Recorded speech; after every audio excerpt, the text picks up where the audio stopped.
back up a couple times. Okay. All right, so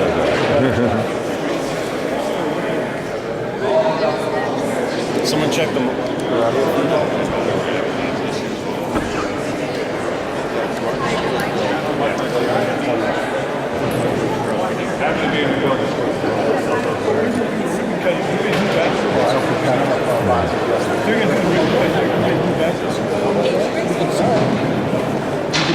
Maybe they'll give us time to reposition.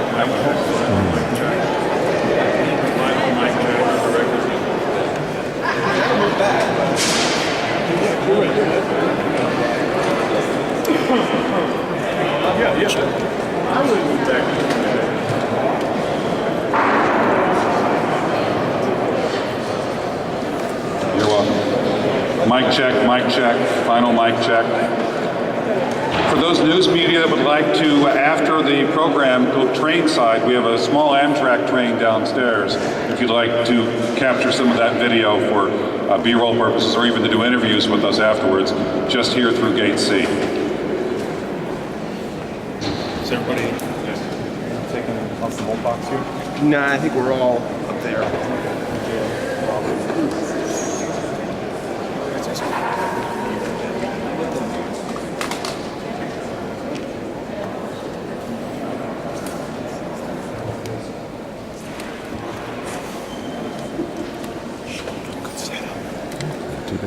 Welcome. It's exciting to see so many folks here today.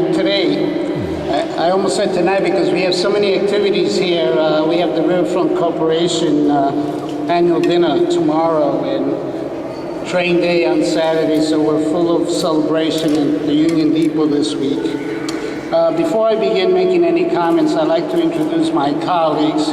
We have with us today Commissioner Victoria Reinhardt, Commissioner Jim McDonough, Commissioner Tony Carter, Commissioner Blake Hoffman, Commissioner Janice Redmond, and Commissioner Blake Hoffman. Did I miss anyone? Yes, got everybody. Thank you. Before I begin my comments, I do want to say I want to honor a man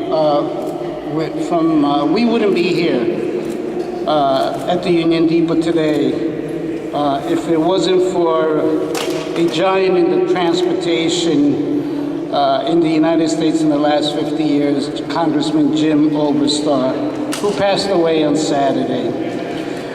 He helped keep Amtrak and our train system alive during its toughest time, and he helped to create today's rebirth of American train travel. Jim Oberstar was a champion of the Union Depot and a good friend to the Ramsey County Board. And in 2005, he secured the first $50 million for the Union Depot as a one of four stations of national significance in the United States. He was a good friend to us, a wise leader, and we will miss his stewardship. Even out of office, he was a good advisor to us. The Union Depot was first built in 1926, and we opened it again for business in 2012. And more than 1 million passengers used it. It was one of the greatest railroad stations of the 20th century, and we want to make sure it will again be one of the great railroad stations of the 21st century. The Union Depot is not only on the National Register of Historic Buildings, but just within the last week, we received LEED Gold certified in terms of its renovation, which is a great honor. And this is a testament to the good work of everybody, of all our partners, in terms of making sure that we keep the best of the original design of our history with the modern amenities that a station like this needs as we look forward to the 21st century. And pretty soon, come June, in about a month from now, 4 weeks, we will be having another ceremony here, welcoming the Green Line on the Central Corridor right outside our doors. So the Union Depot is truly realizing the dreams that all of us had as a engine not only for transit, but for all the economic activity that has evolved around it. I am honored now to introduce to you Mr. Boardman. Joseph Boardman has been a tireless advocate for the strengthening of passenger rail across the country. He was appointed President and Chief Executive Officer in 2008, and under his leadership has seen the growth of passenger travel achieve a record 31.2 million passengers in fiscal 2012. Mr. Boardman was a member of the Amtrak Board of Directors and served as the U.S. Federal Railroad Administrator. He has served the industry for over 30 years with experience in city, county, state, and federal government. In addition, he owns his own transportation management company. Please join me in welcoming Amtrak President and CEO, Joseph Boardman.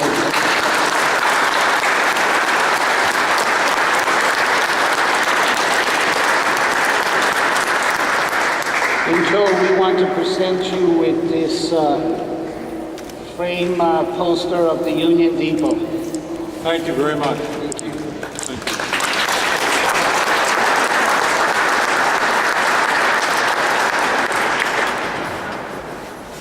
Well, good morning, St. Paul. Good morning. Today's the day, right? I looked up there, I said 4 trains. Well, really 2 trains with a couple different destinations up on the other end. Chairman, thank you for the great greeting this morning, and all the commissioners and Commissioner Zelli, is it? I find we have something in common. We've both run buses in the past as well, which is a good thing. Kind of teaches about trains too, doesn't it? Down there in the middle of this group here, where's Tom Carper? Raise your hand. Tom Carper, former chairman of the Amtrak board, now a member of the board, is here with me today and standing out there because he didn't want to get tagged to come up here.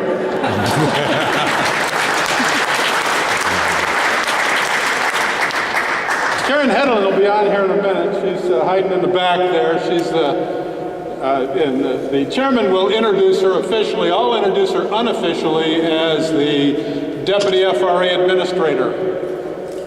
I was the administrator in the past. She was not my deputy, but I would have been happy to have her as a deputy. You know, these really are great days. Most of the time, I come to these and say, Amtrak's back. Amtrak was never here. Because in April 30th of 1971, service ended here at St. Paul. And by the way, good morning, St. Paul. Because I looked up, where'd you get the name, St. Paul? As I understand it, this place used to be called the Pig's Eye? Yes?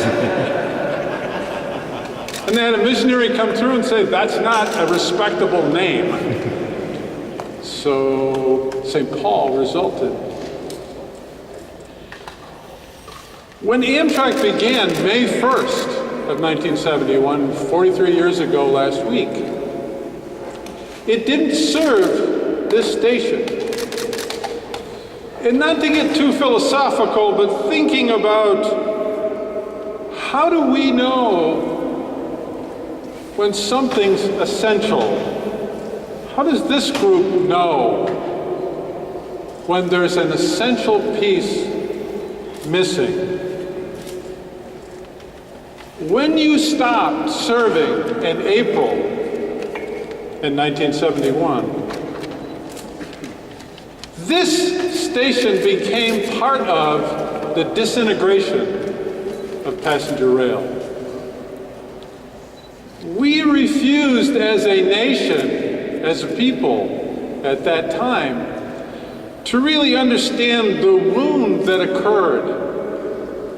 We were wounded. We changed and didn't understand that essential nature. And how do we become aware of that essential nature of things? It's when we recognize the loss. It's these folks and others before them that really did recognize the loss here to St. Paul and to the Midwest and to the nation and what needed to be changed. And they became disillusioned with the present that they were dealt or that they had today. When that happens, you can define what's essential. And this connection is essential. That's when we can reconstruct what's been deconstructed or disintegrated or changed. And it's not just here in the railroad community. Today in our nation, we tear every institution down and begin to disintegrate. And when we lose it, that's when we understand the essential nature of rail passenger service, of the postal service, of our military branches, of the things that make this country a leader in the world that we need to make the right decisions for on rebuilding our infrastructure and our positive attitude, not the negative one that we quickly grab in the nation today. I said recently to somebody, and it's something I read about the evolution that we deal with. Years ago when we were, I'm talking like maybe 1 million years ago, when we heard a branch snap behind us, we didn't really see that as somebody coming to visit. We saw that as somebody coming to eat us. And so that starts the negativity that's in the back of our minds for everything that happens today, and you know it, you see it. But the reality for the United States is that we need to think about rebuilding these things in a positive way. This community has reclaimed its inheritance through a learning of the essential loss that you had. May you receive it humbly. We do as Amtrak. Thank you for having me here today, and thank you for bringing Amtrak back to St. Paul.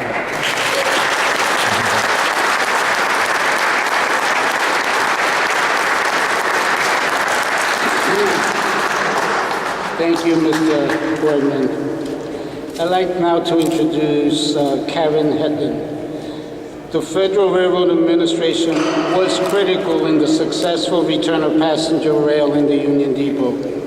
It provided invaluable financial, technical, and administrative support.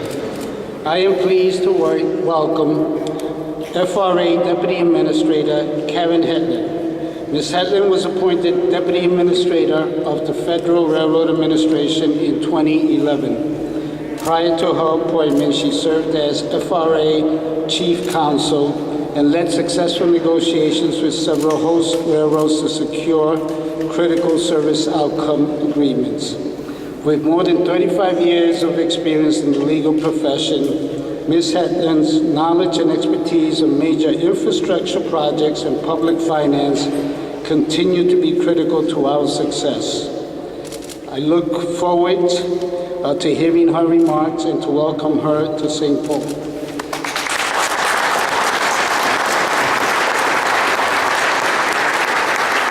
Thank you, Mr. Chairman and Commissioners. And Joe, I would have been honored to be your deputy. I see your picture hanging in our offices every day, and it's always an inspiration. So on behalf of President Obama and Secretary Fox, it's a real delight, a personal delight, to be here with you today to celebrate the past as it becomes the future, and Union Depot returns to being the Twin Cities transportation hub. Union Depot once again looks as it did when hundreds of trains every day rolled up to its platforms, and it's been restored not just for reasons of nostalgia, but to serve an even larger purpose, to provide connections to Amtrak and all types of transit, and to serve the needs of the traveling public who more than ever value having choices and who are choosing to travel by rail in record numbers. Amtrak has now set ridership records in 10 of the 11 last years, and its ridership is growing faster than any other major travel mode. Additionally, in 2013, more people chose public transportation than at any time since 1957, the year President Eisenhower authorized the beginning of the interstate highway system. And that is why at the Department of Transportation, we were proud to partner with Ramsey County and to invest more than $123 million in federal funding in this project, $40 million through our high-speed and intercity passenger rail program. But Ramsey County should be even prouder, because I know it took more than a decade of vision-making, of planning, and successful project execution to lead us to where we are today. So congratulations on all that you have accomplished. Now, the second piece of good news is that compared to 2009, 24 million more Americans, a population about as large as the state of Texas, now has or will shortly have access to improved passenger rail transportation. And this is a result of $12 billion that we've invested since 2009 in high-speed and higher-performing passenger rail, which has supported more than 150 projects nationwide. Right now, 48 of those projects are under construction, and 21 of them are complete, but we still have a lot of work to do. In too many places, we haven't yet committed to making the investments necessary to build the passenger rail connections our economy needs and that travelers deserve. And certainly, you know that here in St. Paul. There are only 4 trains. There ought to be 20. We want to connect key city pairs with more train service, improve service reliability, make sure all the trains are running on time, and reduce trip times so trains are a more viable alternative to driving or flying. But unfortunately, rather than provide us with resources to continue building a high-performance rail system, the Congress has not funded our program since 2010. As a result, although we've made a lot of progress over the past 5 years, we have not been able to provide state and local leaders and potential private sector partners in a high-performance rail system with funding and policy certainty that advances good planning and helps them effectively manage the project pipeline. And that's part of the reason why the President came right here in February to propose a 4-year, $302 billion transportation bill. And that's also why last week, my Secretary, Anthony Fox, sent to Congress our proposed transportation reauthorization bill. We're calling it the Grow America Act, which includes $19 billion over just 4 years for rail. But this bill will do even more than just provide money. What it will do, and this is critical, it's to provide rail programs with predictable, dedicated funding source, putting rail on the same level, on par with funding for highways and transit, other forms of transportation, so that poor Joe doesn't have to go hand in hand up the hill to the Congress year after year asking for his annual appropriation. So imagine what that could mean for Minnesota, where planning is underway to connect the Twin Cities with Duluth, with Rochester, with Milwaukee. What you achieved here at Union Depot shows us what's possible if we can move forward, because this project in addition to improving transportation, has provided more than 4,000 jobs and has led to a surge in housing and retail development in St. Paul. So this is what we can achieve in Minnesota and nationwide if we continue investing in passenger rail. And if the Congress supports our bill, that's exactly what we'll do. So thank you again for inviting me to be here today on this remarkable day. Thank you all and congratulations.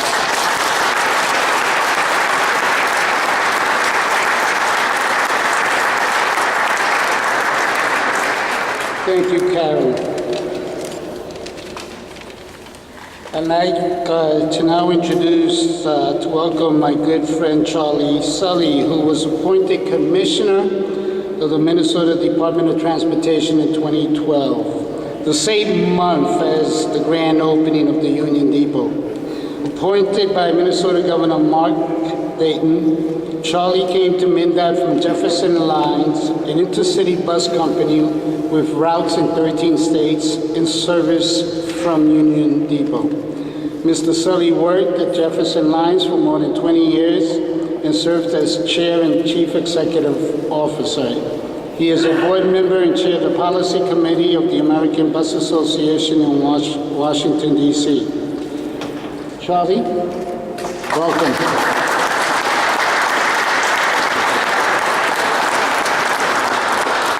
Thank you, Raphael. And as you've noted and Mr. Boardman said, it is amazing to have a bus guy here to celebrate the trains coming into this beautiful building.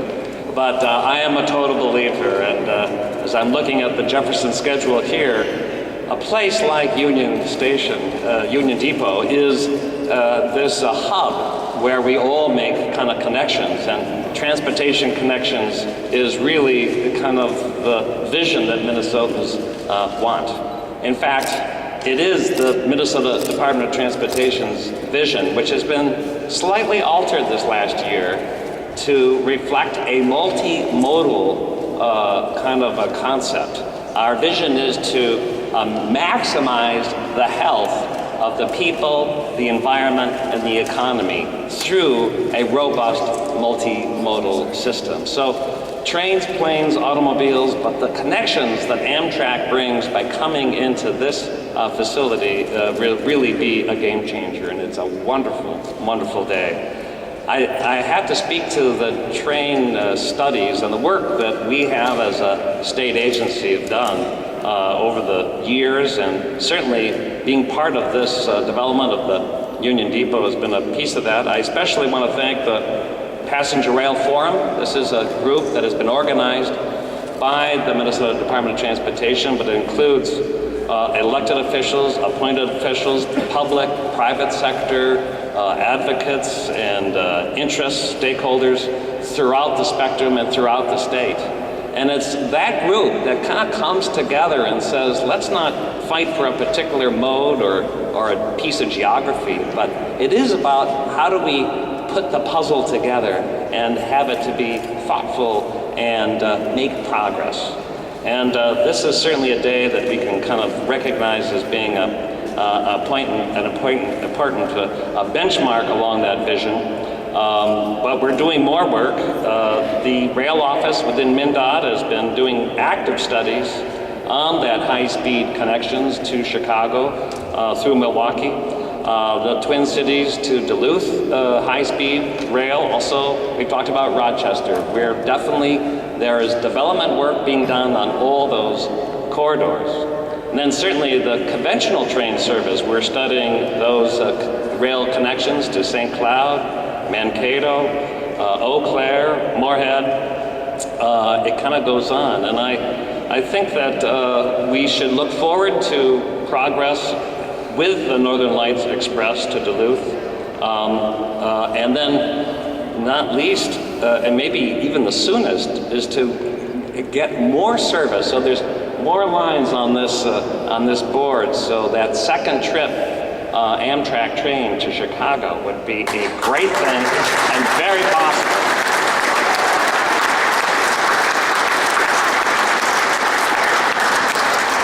We know there's work to be done, but speaking on behalf of Governor Dayton and the entire Department of Transportation statewide, this is a significant day, and we're moving forward. And I should also say, looking at some of my friends here, we all who grew up in St. Paul know that we have memories in this building, and having it being the active use is kind of meaningful. And meaningful for us who have memories of it, and meaningful for the next generation. I figured it out, and it was 45 years ago that I took my last train into this depot coming in from the west on a ski trip. And I arrived, much like it is now, at 7:50 in the morning, and I remember being picked up by a set of parents and whisking us straight off to school, right off the train from this depot. Well, that was 45 years ago, and so I'm actually honored to be on the train tonight, coming in at 10 o'clock tonight, and I don't know why I agreed to follow a lot of MnDOT employees, but we are going to be biking to Red Wing and then taking the train back. So I'll be there after 45 years. Thank you very much.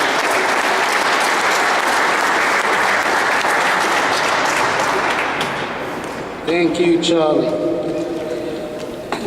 It is my pleasure now to introduce Chris Coleman, our mayor, who took office in 2005 after several years as a city council member, community and neighborhood leader. Mayor Coleman went to work to make St. Paul the most livable city in America right off the bat, right off the chute. He came into office during some really tough times, but he's done a great job in making sure that the city's finances got stabilized. He advocated for transit, the Green Line, the Central Corridor, and he has been a great partner to the Ramsey County Rail Authority in terms of moving ahead with all of our transit agenda. Under Mayor Coleman, Lower Town has been the focus of great revitalization, which goes hand in hand with the Union Depot. So many of the new restaurants we see around here and the music events have really given life to this part of the city. And the synergism between the depot and the activities that he's promoted has really started to put St. Paul on the map and moving us forward to a bright future. So it is my honor to introduce to you my good friend, Mayor Chris Coleman.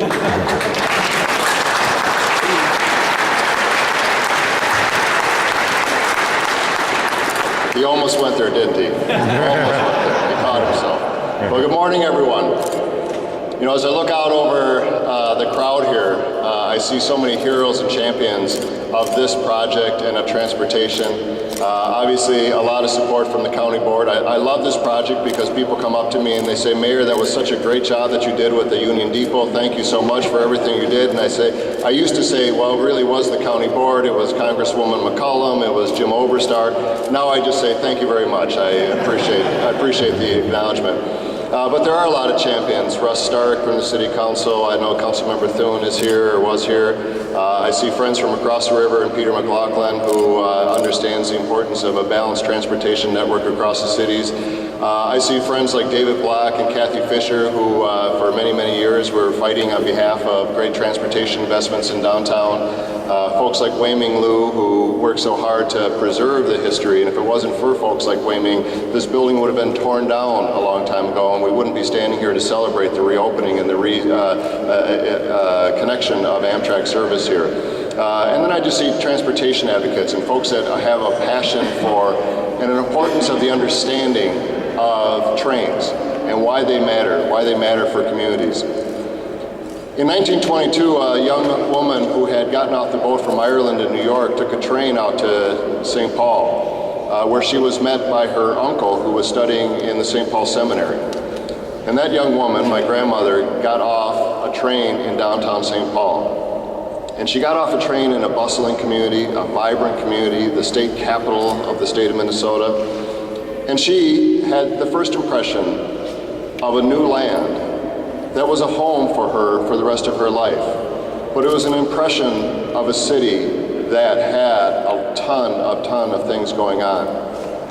Fast forward to 1971, when the passenger service left this building.